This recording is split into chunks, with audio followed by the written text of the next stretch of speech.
come at a trailer in. Oh, wow.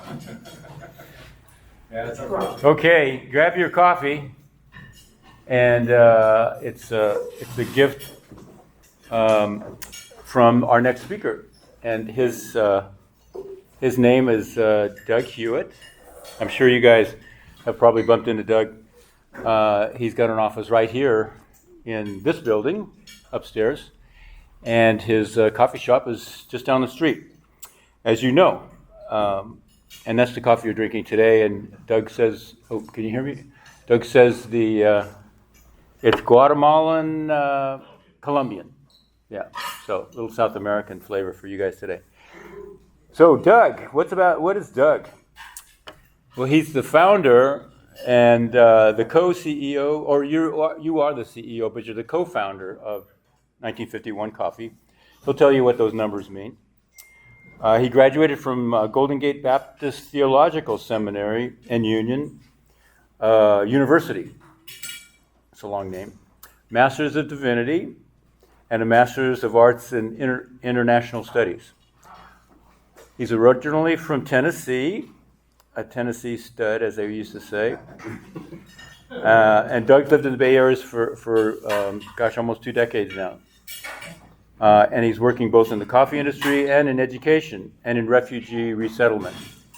He used to work for the IRC, the International Rescue Committee, and as the head of their resettlement program, covering all of the 8 Bay Area counties. So a lot of experience with refugees. And so Doug's going to tell us a little bit about what he's doing with 1951. Doug.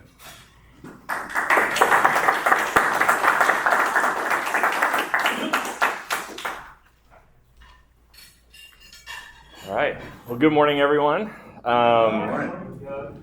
As mentioned, my name is Doug, one of the co-founders of 1951 Coffee Company.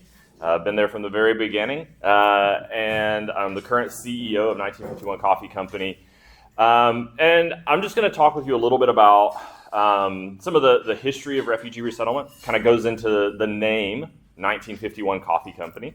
And then I'm also going to talk a little bit about my personal story, and then some of the work that's going on at 1951 Coffee right now, and some things to think about, especially in our country, in our world, in the current political and social environment, and things that we can do to still be involved and still be making a difference. So, first and foremost, 1951 Coffee Company started as an endeavor by myself and Rachel Tabor, who used to be a member of First Presbyterian Church of Berkeley. Both of us had worked at the International Rescue Committee together. And both of us, in our desire to continue to work with refugees, had stepped outside of our roles at the International Rescue Committee with the desire to create a cafe and to create a space that would welcome refugees, be a place of social welcome, of social integration, but also be a place where people could have employment. People starting a new life. You need money to start a new life in the United States, and so to be able to find employment. And as we did our searching throughout the Bay Area, we actually had decided we were not going to do this project because we could not find a commercial space to be able to make it possible. And that's when First Presbyterian Church of Berkeley stepped in and said, "Hey, we have this college lounge that we had previously intended to use in some different ways, but what do you all think about using this space as your part of your project?" And so that was in 2015 when we began the conversation and discussions. And actually, next month in August, 1951 Coffee will be 10 years old. We founded the organization in the middle of August of 2015. And then began that process of working with you all here at First Presbyterian Church to build out the space and open the space, and we finally were able to open the cafe in January of 2017. And a lot of that came from, just Rachel and I both having a desire to extend the services to refugees in the Bay Area beyond what a lot of the government-funded agencies were able to do. And also to find a way within the community to be a part of the dialogue around refugees, around immigration, to be able to infuse that with personal stories of people who are coming here and starting a new life here. And we knew that one of the best ways for that to happen was in a space like a coffee shop. In the United States, the coffee shop is often considered what they call a third space. Maybe in other places it could be a pub, or it could be some type of sporting hall or something like that, where people gather outside of home, outside of work, outside of school to build community. And that's a lot of what the coffee industry, the coffee shop is in the United States. And so we thought about what better way to help people integrate than doing that in a space like a cafe. And so we were very, very excited when you all stepped in and were able to make a space available to us to begin that endeavor. I'm going to step back a little bit, and I'm going to specifically talk about, like, when we talk about refugees, who are we talking about specifically? So a refugee is someone who is fleeing war, conflict, violence, persecution. They have left their own country, and they're seeking refuge in another country. Additionally, the country that they have fled from has to be both either unwilling or unable to provide them any protections.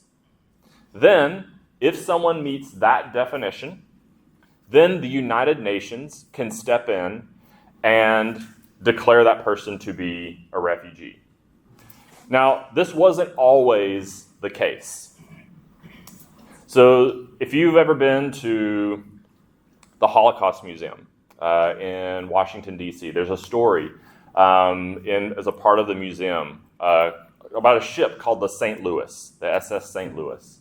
So in 1939, there were around 930 people that got on a boat in Germany, the St. Louis.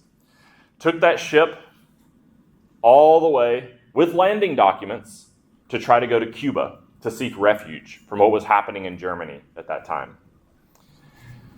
Got to Cuba, and things had changed politically. They ended up only allowing 22 people to get off the boat.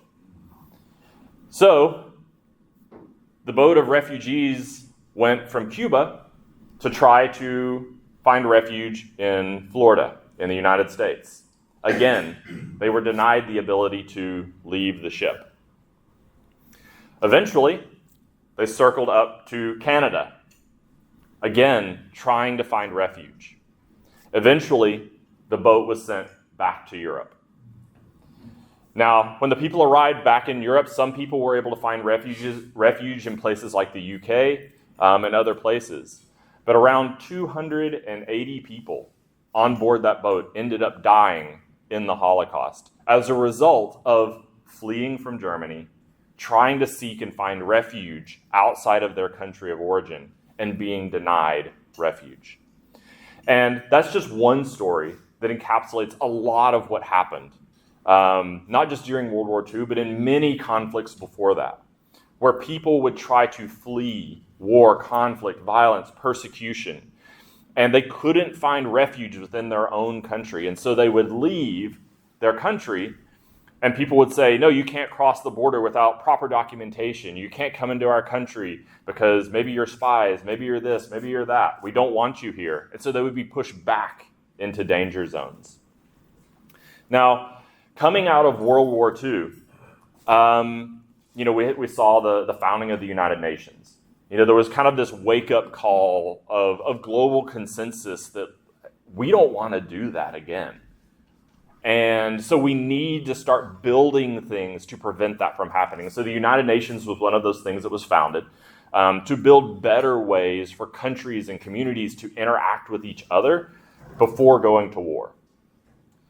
A part of that was the founding of the United Nations High Commission for Refugees. The High Commission for Refugees held a conference in Geneva, Switzerland in 1951. Give you an idea where our name comes from. Held a conference in Geneva, Switzerland in 1951. And the purpose of that conference was to pull together UN members to have a conversation about what do we do? How do we protect people when they're fleeing war? What do we do so that people aren't pushed back into war zones again? And so they began working on a document document also called the 1951 Refugee Convention that lays out the legal definition for a refugee that I have just shared with you, right? Very specifically, people fleeing war, conflict, violence, leaving their home country from a country that is not willing or not able to protect them. They created a mandate then for the United Nations to be able to step in when even that second country that people are fleeing into, to be able to provide support and protection for people. Because they realize that if you have large numbers of people fleeing war and conflict and they're going into another country, that other country may not have the resources to be able to support and take care of this group of people coming in. And so they set up a mandate for the UNHCR, the United Nations High Commission for Refugees, to be able to step in those moments and to be able to process people, to be able to make sure that the people coming across the border are in fact refugees and meet that definition.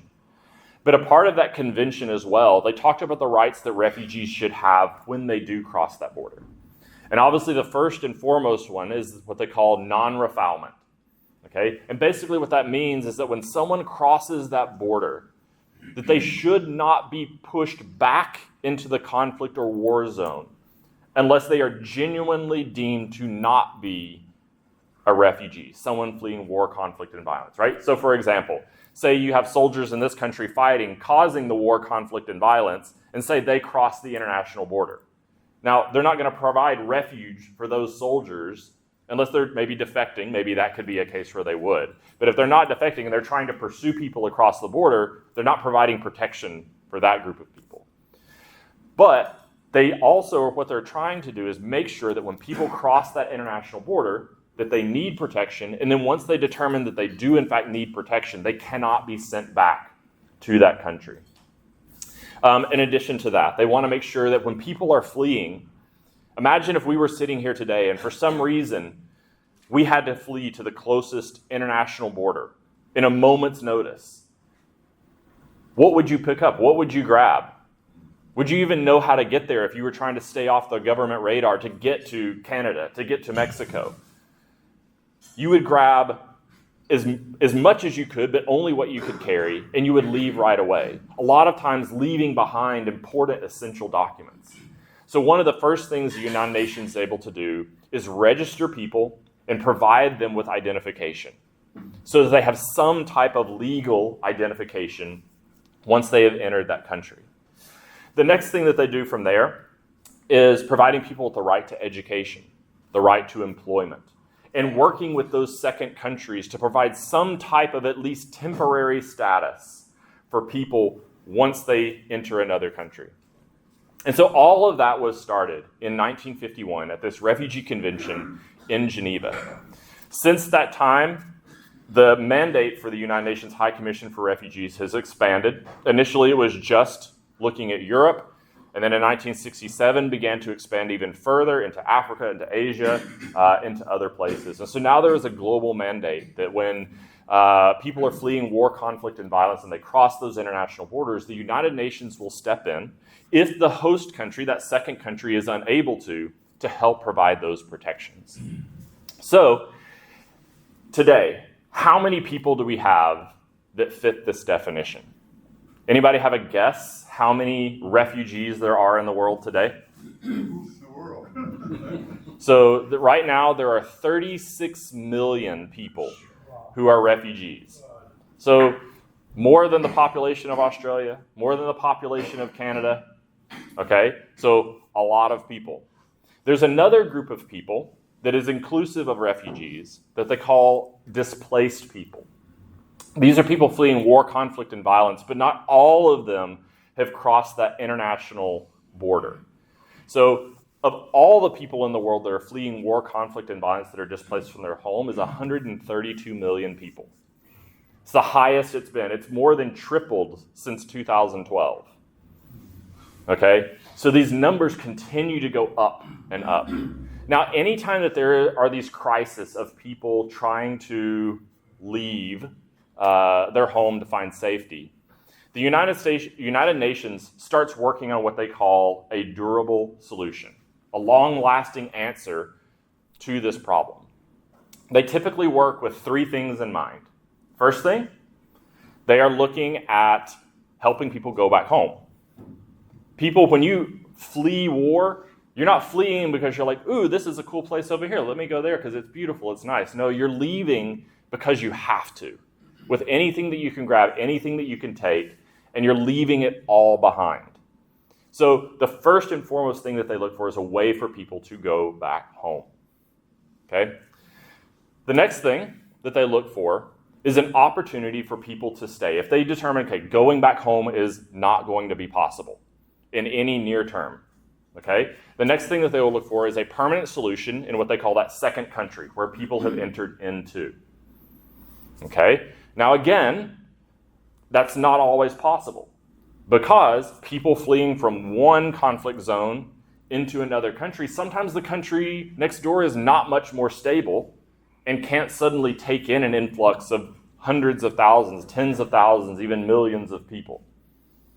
So the third solution they look for is what they call third country resettlement. So that's resettlement, the opportunity to start a new permanent life in a third country somewhere else that will be safe and you can continue to move forward with your life.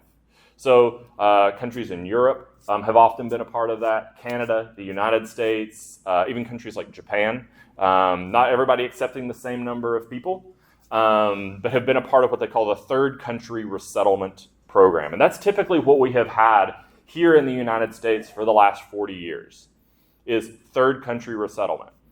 Our agreement with the United Nations year over year had been to accept 50% of the people that they deemed to be most in need of third country resettlement. Now, you may ask, like, how many people is that? Every year, it's less than 1% of the global number of refugees that they end up saying, this group of people needs help. These people cannot stay in refugee camps any longer. They cannot return home. They need an opportunity to go to a third country. The United States, our long-standing agreement had to be able to take 50% of that number.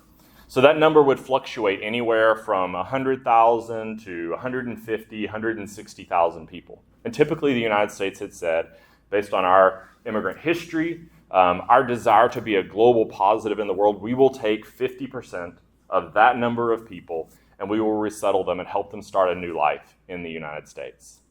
And that had actually been one of the international agreements that we often exceeded, sometimes going as high as 60 and 70% of those needing resettlement we would invite to the United States to start a new life here. Okay?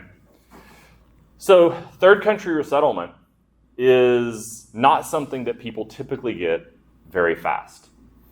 So right now, the average length of time that someone is just displaced is still over 15 years before they have the opportunity for third country resettlement.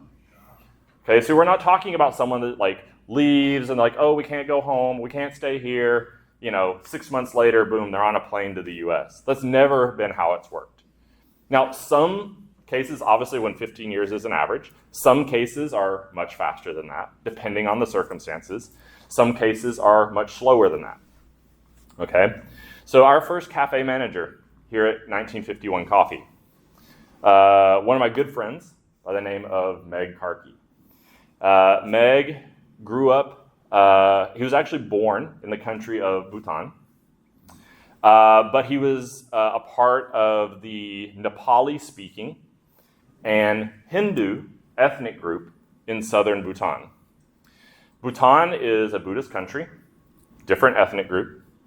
And in the 90s, Bhutan began to expel people from the country who were not Buddhist and who were not a part of the main ethnic group, ruling group of the country. And when they didn't just kick them out of the country. They stripped them of citizenship, making them stateless people. It's a very specific group of refugees in the world from many different countries that have had their citizenship taken away. This group of refugees then had to leave and they fled into India. India didn't want them to stay, and so they were pushed from India into southern Nepal.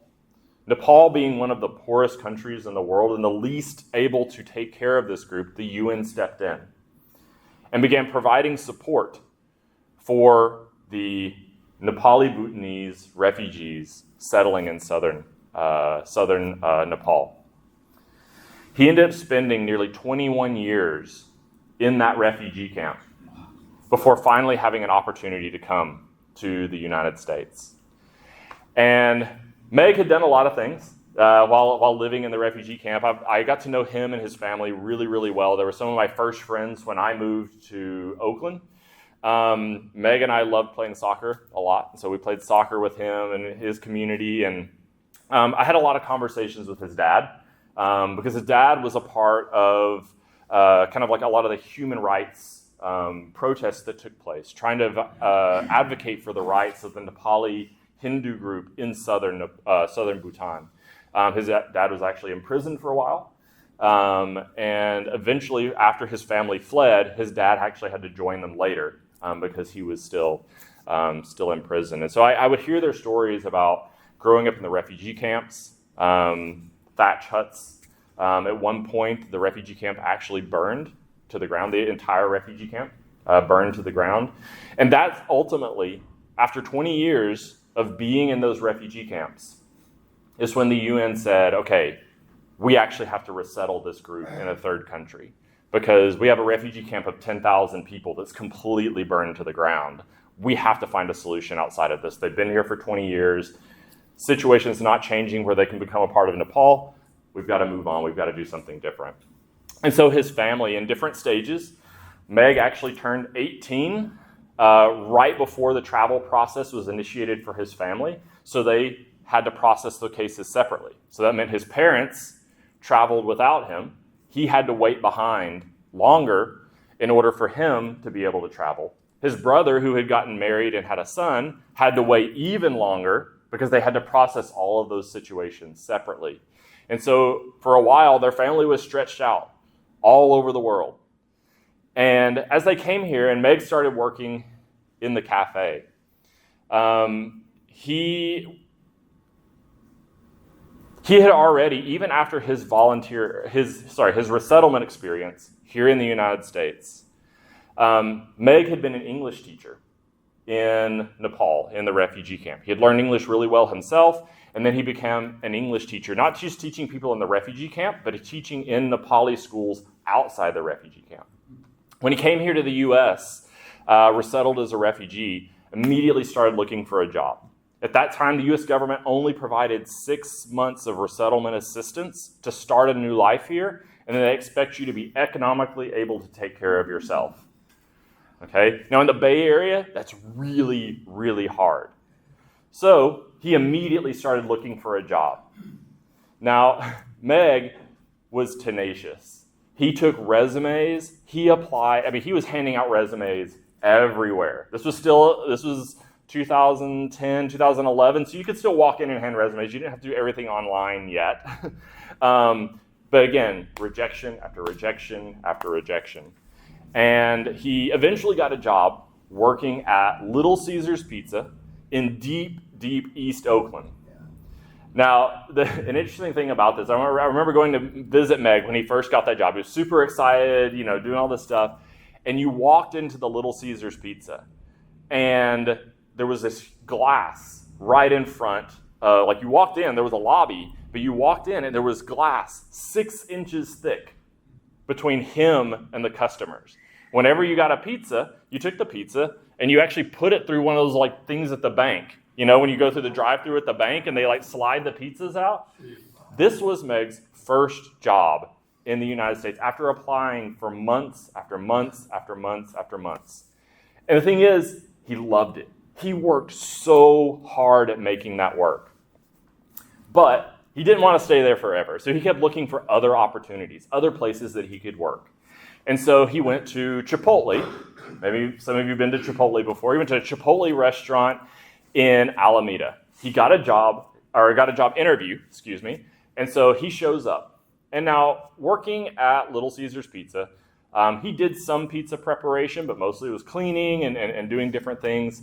And so when he went into the Chipotle restaurant, the first thing that they did during their interview is they handed him a knife.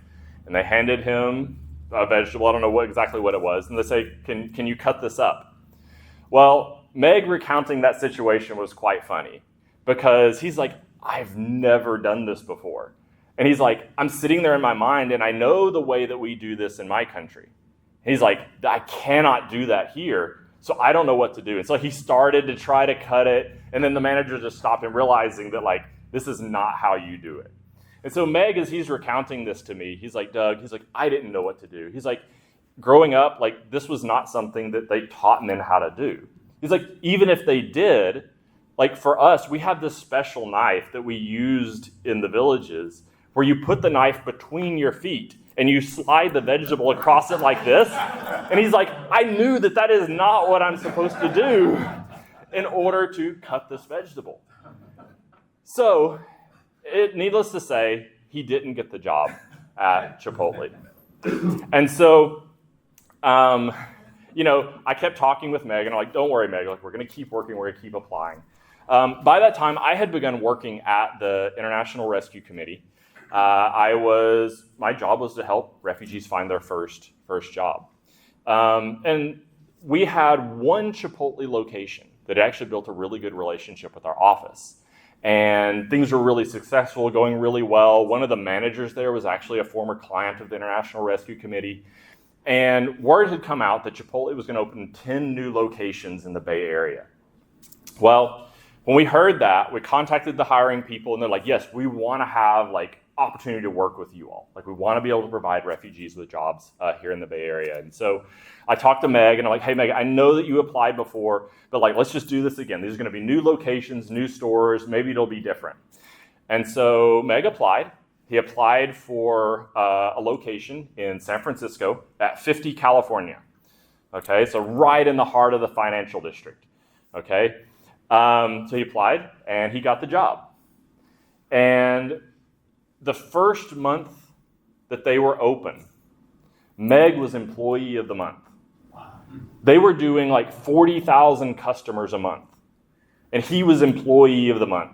From interviewing, not even being able to cut a vegetable, to first month they're open, Employee of the Month. And so I remember, like, as we were going through the process of me trying to help other refugees find jobs at the International Rescue, I said, what was different? What happened? And he's like, it was a completely different experience. When I went to the Alameda Chipotle location, he said they were already open. There were customers. Everybody was like looking at me, the manager, like you could just tell the energy, like he wanted me to perform just like this. And he's like, I was so nervous. Like, I already told you all the stuff going through my mind, and I just couldn't do it. He's like, but when I got this job offer at this brand new Chipotle location that was opening, he said, they brought us in, brand new space. There were no customers. The managers were relaxed. They were having fun. It was so nice. And they gave us 2 weeks of training on how to do all of this stuff in the Chipotle restaurant before we ever opened to serve a customer. He's like, it was I was so relaxed. All I had to do was focus on learning the skills, learning how to do it, and then performing. And he's like, when they did that, it made all the difference in the world for me. And so fast forward a few years later, when we were working on starting 1951 Coffee Company, I remembered that experience that Meg had. And I said, Meg, like, what can we do? Like, at 1951 Coffee Company, initially we were just going to open a cafe, and we were going to train people. And of course, that initial opening experience would be very similar to what Meg had experienced at Chipotle during our first opening of our first cafe. I was like, but how can we recreate that for people over and over again? And so already at that time, we were considering bringing Meg on as our cafe manager, having worked in the food industry for a number of years by then, and having learned how to make coffee, and even helped me on some of the coffee jobs that I had worked previous to the IRC. He was going to be coming in as a part of our team. It was like, how can we create that over and over again? And so Meg and I began creating this idea for our barista training program. So what you see in the cafe are people who have already been through our barista training program. And we took that idea, and there was another church in Oakland that had a cafe space. It was a church I was attending at the time. And for a whole host of reasons, it couldn't be opened as a commercial space, but it was a great cafe space. And we began talking with them about using that as a training lab, an opportunity for us to be able to teach people who are new to the country in a safe, friendly environment where all they had to do was just focus on learning the skills. And so we began breaking down all the basics of being a barista, talking with Meg about what were the most essential pieces for you being successful working in a customer-facing job at a place like Chipotle, especially a high-volume, high-paced environment. So we worked on money handling, customer service, how to interact with your coworkers, with your boss, all of these things. And we began shaping and forming that into what is now our barista training program. And so even to this day, we still run that program. It runs 1 week out of every month. This year, our goal is to train 65 people. We have 25 people to be trained. Actually, we've already finished those 2 classes, but with 25 people trained through our youth program that works for youth 16 to 24. And then we have an adult program that works on training 40 people per year, so a total of 65 people per year. And we've already trained about 20 people through that program already. So already 45 people have been trained this year.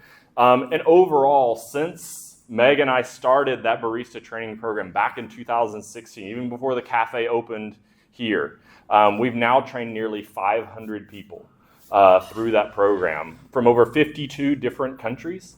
All resettling and starting a new life here in the Bay Area. And so a lot of that came from the seeds of listening to and working with Meg, listening to his personal experience that he had to navigate is starting a new life here as a refugee, stateless refugee, receiving third country resettlement, and an opportunity to start a new life in the U.S.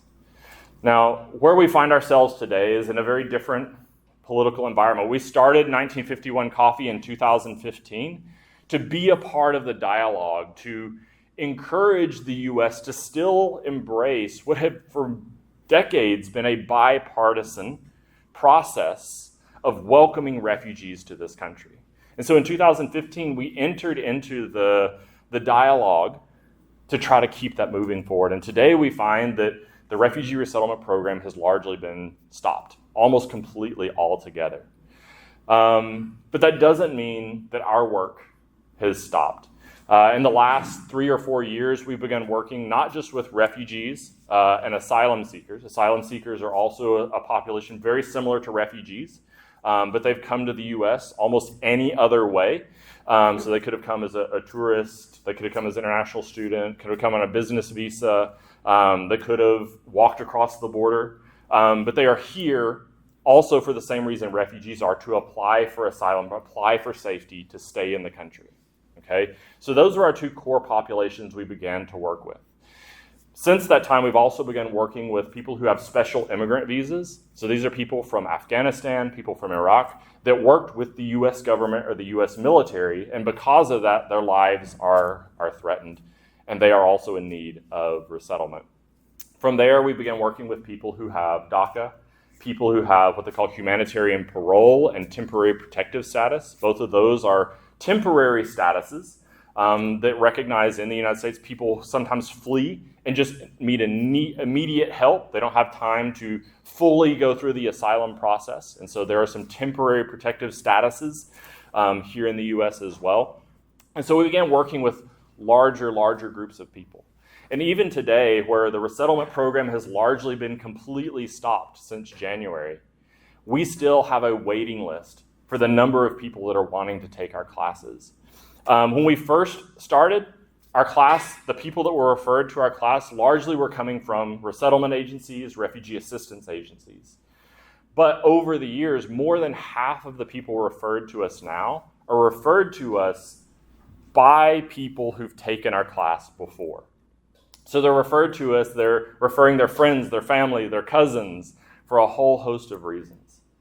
And since the pandemic, we've actually had a growing number of people who have now been coming back to us again, who completed our training program. Some of them worked at our cafe, some of them worked at our cafe, worked at other cafes. They're coming back to us now and they're saying, hey, I want to start my own business. I want to create my own coffee shop. How do I do that? And so in the last few years, we've started a growing number of people coming in for consultation with us on how to start a coffee business. And so what we do is we walk them through the different kind of legal legal hurdles you have to jump over to start a business, getting your permit, health permits, helping them think about all those things, beginning to create a budget. We also have a wholesale coffee program where any of our graduates of our program, as they're opening a cafe, obviously you need to find coffee to serve to your customers. And so we roast coffee in our cafe. And we have a specific wholesale program for our graduates to where they can get their core product at a very affordable price for them to get their business started. We help them source equipment throughout the Bay Area. And then we're always there to go into their companies whenever they need assistance or help, to help with quality control, help get their machines and everything set up and up to speed.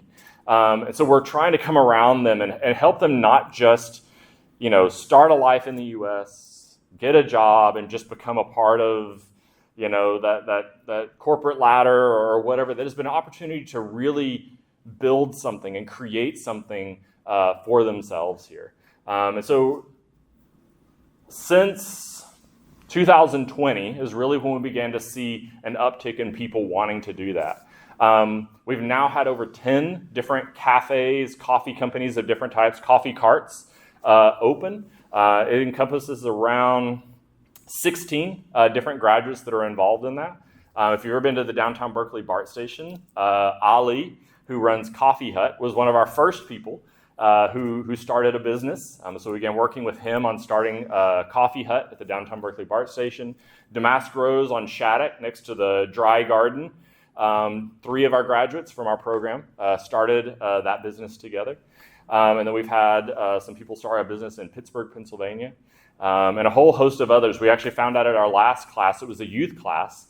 There were 2 youth that were taking that class, and their sister showed up the final day of class. We always have an open house where mock customers can come in and get coffee, and it allows the students to have some nice, safe people come in and order coffee, but also give them a little bit of that experience of what it's like to serve customers. But the sister came in, and I don't teach the classes regularly anymore. I help with the youth classes. But immediately Evelyn, our instructor, recognized her. It's like, oh my gosh, how's it going? What's going on? And she's like, yeah, I'm working at this one coffee company, and it's really, really good, but I also started my own coffee company. And so I found out on the weekends, she pops up her cafe called Geronimo Coffee right next to Lake Merritt, which is really close to where I live. So I'm probably going to go over there this afternoon and check it out. But she had her sisters going through our class as well because she wants to bring them over and have them work at her coffee cart with her as well. And so, this is for me, you heard a little bit about my story. I grew up in Tennessee. I didn't grow up in a diverse environment. I never thought I would be working in the coffee industry. Didn't ever think that I would be working with people from other countries. This was not how I had planned my life or shaped my life. But it was one of those things that, God along the way was planting seeds in my life to begin to do this work. As a kid growing up in Tennessee, football, basketball, baseball, I played all of them. But for whatever reason, I chose that soccer was going to be my thing. That was going to be my thing. When I got into high school, we had to take a foreign language. Everybody had to endure 2 credits of foreign language. So I took French, but I actually liked it so much that I then took 2 more credits in Spanish.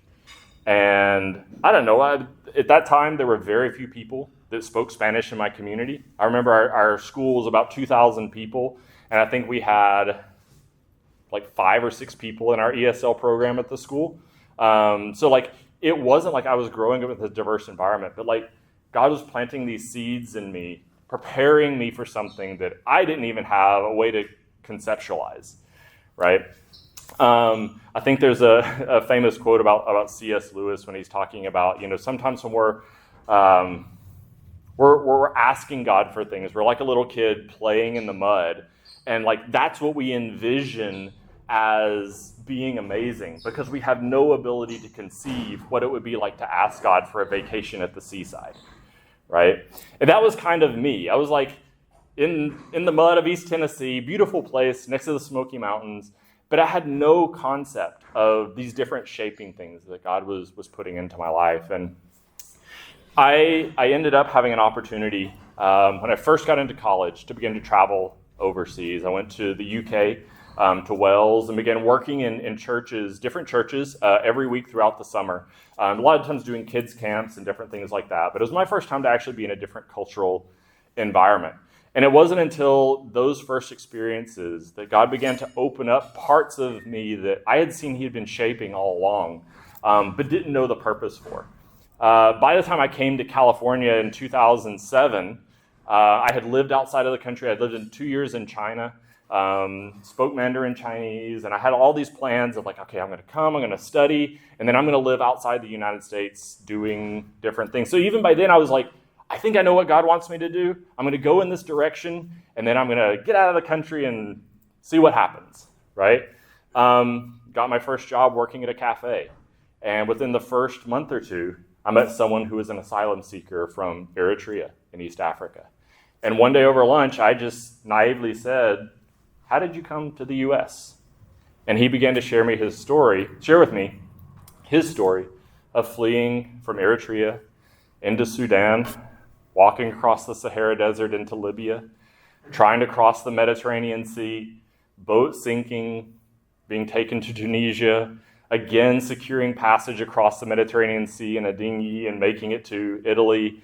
And he begins like, I'm sitting in this cafe, kind of having asked this, what I thought was a very lighthearted question, like, oh, I came here to study, or I came here to, do whatever. And he shares with me this story that just completely opened up another world of what is happening. So I got to know him. By the time I heard him tell the story, I'm like, oh, you have to be the only person who's ever done this. Like if a white person did this, they would be like in National Geographic. They would be sponsored by North Face. Like you walked across the Sahara Desert. And then as I began to get to know him more, and I began to look at what is happening in the world, I realized millions of people are setting out on these journeys every single day, just like this, just as dangerous, just as harrowing, because they need safety. And realize like the effort, the years put into those journeys to arrive in the United States. Again, it was that next layer of God opening up that like, Doug, I actually don't want you, like you can travel outside the U.S., but I want you to be here. There's something I want you to be involved in here. And so that's when I began getting to know him and began working in 2007, 2008 with the refugee community here in the Bay Area. And so it wasn't always something I set out to do, but it is definitely something that I am very grateful for God bringing me into. I think there are very often times when, going through the work of the cafe, when I consider it one of the highest privileges of my life to work alongside the people that I work with. The heroism, the tenacity, the strength that it has taken for each one of them to just arrive to that space of employment every single day is amazing. I don't ever ask or push anyone to tell with me their story or their journey. But over time, whenever we have slow time in the cafe, people begin to share and to talk. And I'm always inspired with people's stories. But at the same time, I think one of the beautiful things that has happened here is also seeing how people from completely vastly different countries in the world meet in our cafe and are building relationships where they see that they've had shared experiences. They're building relationships that will last a lifetime, whether it's with each other or whether it's with people here at First Presbyterian Church, students on campus.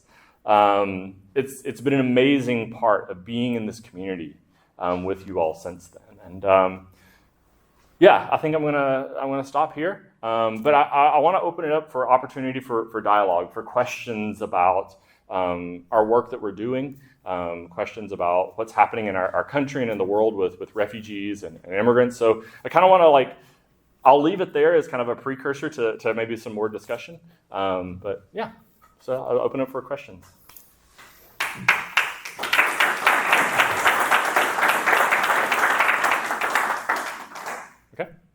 Doug, what advice have you given your workers if ICE appears in 1951 and starts asking questions?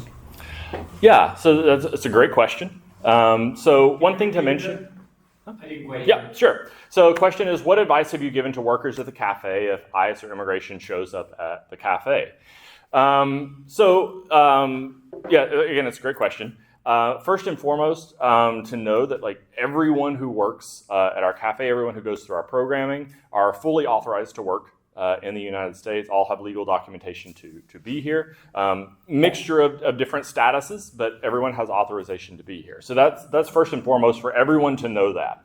No matter what rhetoric they've heard, no matter what has been said about different groups of people, know that you have a legal right to be here. You have a legal right to work here.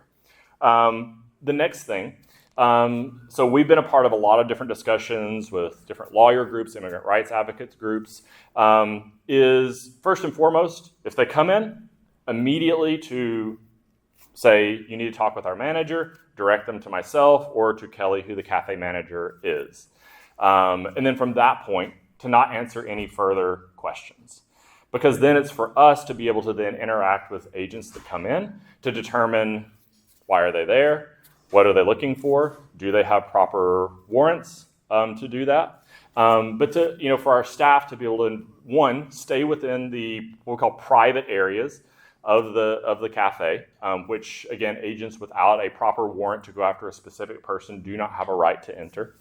And then allow for us to begin to have those conversations and discussions. We also have a lawyer on speed dial. If something ever did come up and we needed emergency legal assistance to help navigate a situation. And then also, reminding people that like we're a part of what's going on here at First Presbyterian Church.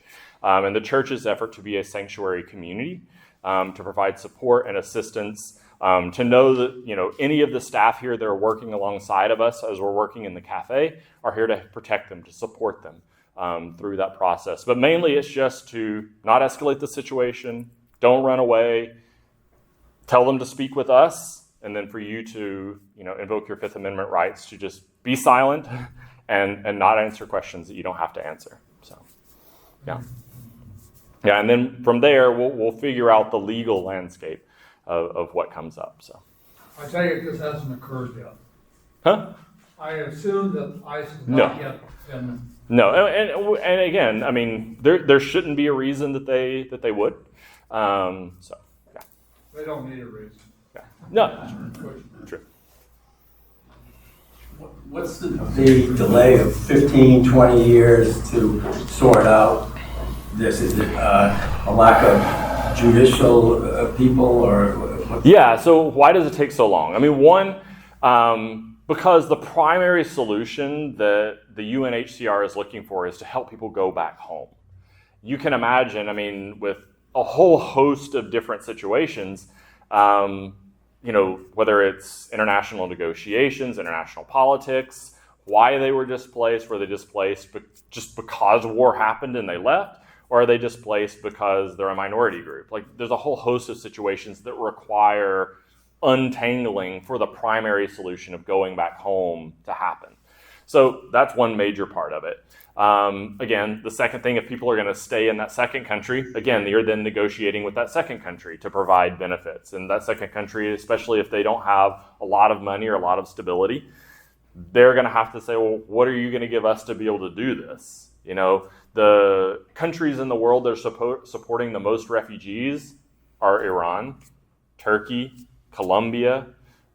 These are countries that would need further assistance to help the millions of refugees that live within their country. Lebanon, 1 out of every 5 people in the country of Lebanon is a refugee. So you can imagine Lebanon has been going through a financial crisis for years now. So the ability to permanently authorize those people to be Lebanese citizens would require tons and tons of money in order to make that possible, right? So it's a lot of things like that they navigate. And again, you only get to that third country resettlement when you've exhausted those first 2. And it takes a long time. So 2 questions. The first one is, can you give a more fine-tuned distinction between refugee and asylum seeker? yeah.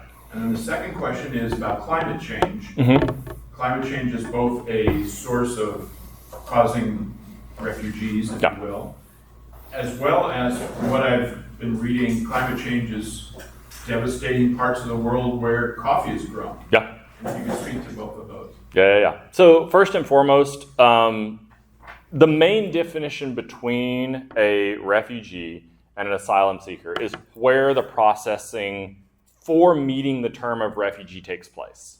So for example, a refugee is someone processed outside of the United States, okay? They're processed, they're given that designation by the UN or by an international governing body.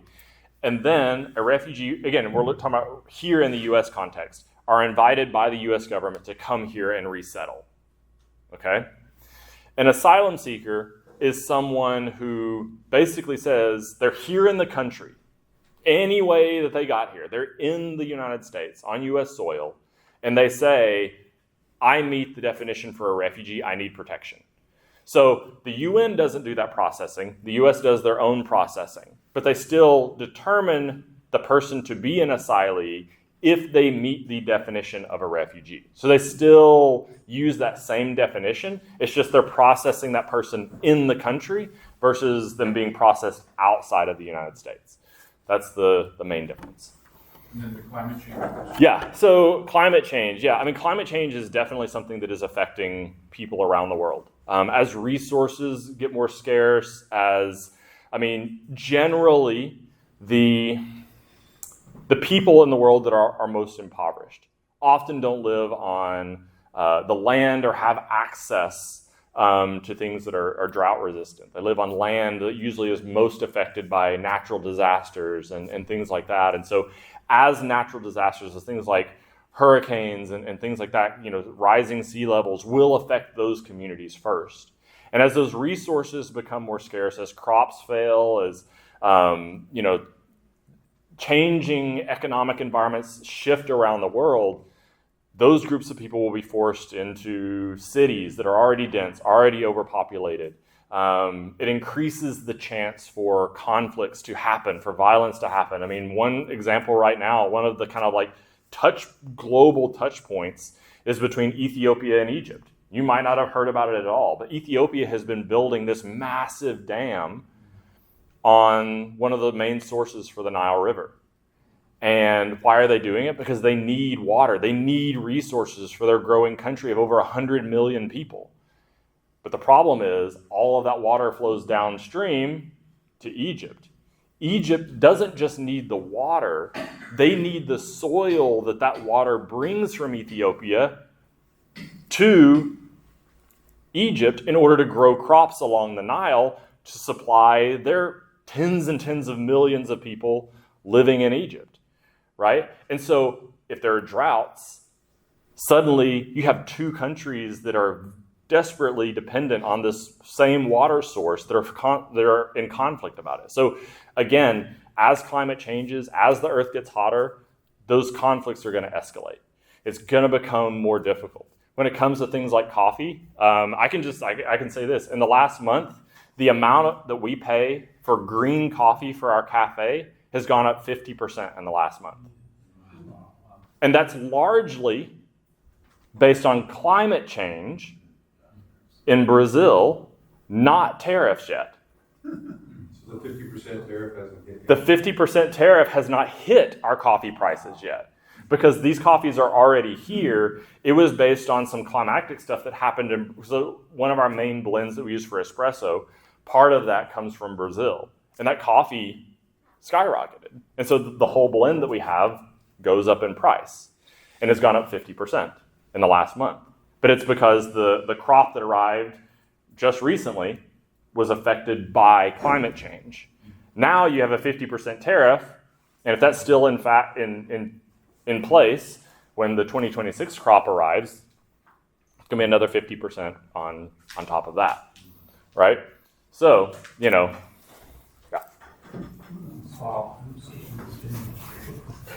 What's the type of life, if you could share with us, if you know, when you're in a refugee camp for 15, 20, 25 years, what do they do? Is there a microcosm of education or teaching or something that Yeah. these kids are learning? Because obviously Meg was an intelligent guy and he learned a lot. Absolutely. Yeah. So, as human beings, we are very resilient people. People around the world that are fleeing war, conflict, and violence bring a lot with them. Their knowledge, their understanding, their skills. When people go into refugee camps, they don't stop innovating. They don't stop thinking. They don't stop processing. And so, yes, there are international agencies that come around and providing food and shelter and things like that. And also, not every refugee camp situation is the same. A lot of times the UN would rather people have freedom of movement within the entire country that they're going into. And so you'll often see in places like when people fled from Syria into Turkey or from Syria into Jordan, very often they gathered in urban areas where they were given more freedom of movement as opposed to being held near the border in a refugee camp. Okay? When people are held in refugee camps, though, obviously the situation is much more challenging, much more difficult. But you do find that people still build economies all within the refugee camp. Some of the largest refugee camps in the world are in places like Kenya, where millions of people live in these camps, and they're cities. Like, you think of a camp, you just a bunch of tents, but it's not even that. Like, they're villages, they're cities that have all developed with its own economy, its own education system. Again, a lot of it is interactions with major international agencies. So you think about like USAID not being around anymore. A lot of times those are the fundings that are providing the school education or the money to make it happen. A lot of times the people teaching are members of the refugee community who are working as those teachers, working as the health professionals, working as, but the international community is coming in and providing, the education for the teachers, providing the education for the health professionals. But when you've been living there for 20 years, But I remember, Meg's dad talking about like the different situations they were in the camp in Nepal where they had most of the resources they needed. But some of the times things like firewood, like they didn't have enough firewood sometimes to cook. And so he would tell me stories about like going into the forest and trying to find firewood. And like Nepal had forest marshals that specifically patrolled around the camp to prevent them from getting firewood. He told me a story one time where he saw like a big pile of wood and he went and started grabbing wood from the pile and a forest marshal was hiding inside the pile of wood and like jumped out and started chasing him, right? So again, there's both a presence of resources, but not enough. Because you can imagine like an international agency is looking at you and saying, okay, you need 2 kilos of rice for this number of days, and you get 2 kilos, and you get 2 kilos, and a kid gets 1 kilo. And is that always enough? Not necessarily. Especially when you begin to then take that, and you're like, well, I don't have a lot of money, so I'm going to use my rice to barter to get something else. Maybe this person has access to butter, and so like I'm changing some of my rice for some of their butter, but then I don't have enough rice, but I do have butter with the rice that I do have. So, yeah. Doug, I was remiss in not telling you guys that Doug has a lot of fame that he's so humble to not share. He's been on the Today Show. He's got these articles, and CBS has interviewed him.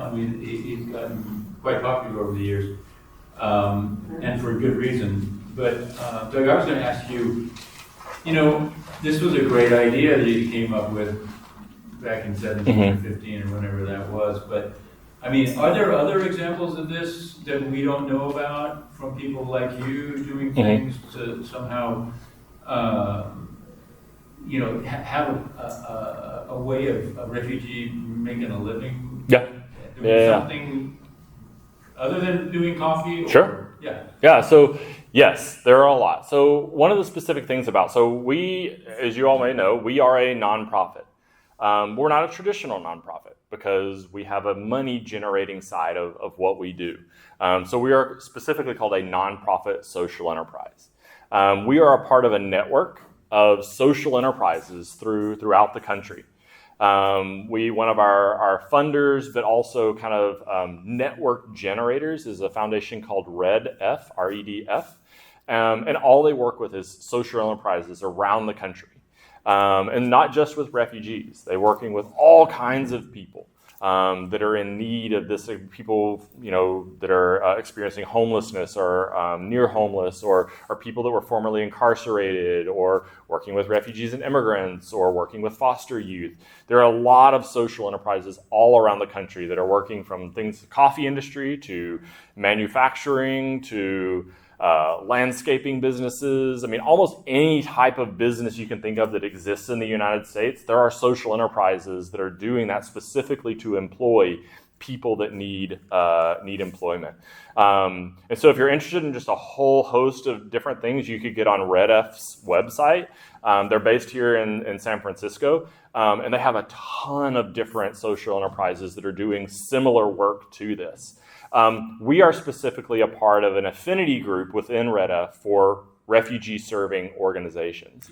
I believe there are about 20 of us. Again, that's not all the refugee-serving social enterprises in the country, but there are about 20 of us that are a part of that affinity group, stretching from Rhode Island to San Diego to here, Seattle, to the Southeast, to the Midwest. And actually, one of the things we're working on right now is we're trying to do a very specific, at the end of the year, a lot of people do holiday gifts, gift giving, and that kind of stuff. And we're trying to pull together a specific bundle that people can buy that would basically have products from all of the refugee-serving social enterprises here in the U.S. Some of them make granola bars, Stroop waffles. Some of them make these really cool bags out of reused signs. So, like the billboard signs, a lot of those are vinyl. And they reuse that vinyl to create like really cool, stylish bags, backpacks, that kind of stuff. So anyway, we're trying to work together to create this like large gifting bundle to kind of represent all of those social enterprises working across, manufacturing food, that kind of stuff. So, yeah. All right, so the last question, I think, yeah.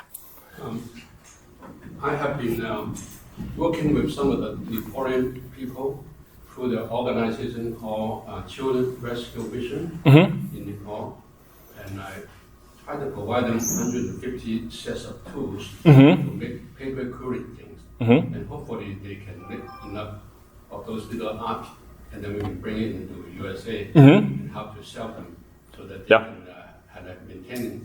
So I was wondering, in your coffee shop, is it possible you can display some of their product in a little greeting card, and then maybe help promote the program? Is that possible? How many coffee shops you have? So we just have this one cafe that we're operating right now. And it's always a possibility. I mean, again, with the other social enterprises, with us, with different things that are going on, like we're always open to seeing how we can highlight the work of other things that are happening and going on. So yeah, I mean, whenever they get to that point and they're ready to do that, I mean, I work at the cafe a lot, so you can just come there and find us. We can have, yeah. Okay, this will be the last one then. Okay. Yeah. Mine's a less serious question. Sure. But in my opinion, we have wretched coffee at the church. I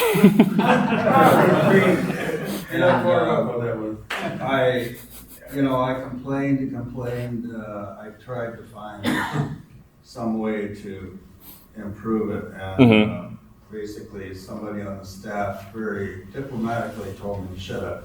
And I was the only one that was worried about it. But it seems to me, I mean, I go to 1951 every Sunday, and I'm getting to know, some of the people, some of the workers there, and I really enjoy doing that. Yeah. And I like the coffee. So, but when I first started coming to this church, we had good coffee. I think we had people who were like peat snobs or something, and they made sure that we had good coffee. And it seems to me like if we're going to be a welcoming church, we shouldn't give people swill. Anyway, is there some way that 1951 could make our coffee? Yeah. So this is actually a good question. Let me actually explain. So the coffee that is made most of the time is actually our coffee. But here's what I'll tell you. Between The bean brewer and here, drink, the brewer here that is used is very different from our brewer, and I also am not sure exactly what ratios of coffee to water they're using. Are they using double? Are they using half? Are they using? I don't know. So that would be that's what I would tell you. The coffee going in is the same. Whatever comes out maybe just is through a different process. That being said, one of the things we are doing this year, I was just talking to Clark about it before. Our coffee brewer in here right now can only make 1 gallon every 15 minutes, right? So we would not be able to provide you all with enough coffee with our brewer. However, we are hopefully in the next week or two installing a new brewer that will quadruple that capacity so that we can do 4 gallons every 15 minutes.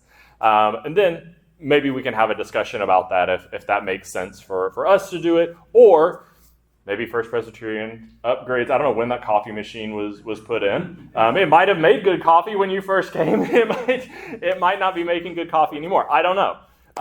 But those are the things. I mean, when you're talking about coffee quality and getting a good product, cleaning the machine, keeping it up to date, and making sure you put the right amount to the right amount of water will make all the difference. So maybe it's educational. Maybe it's a new machine. I don't know. Yeah.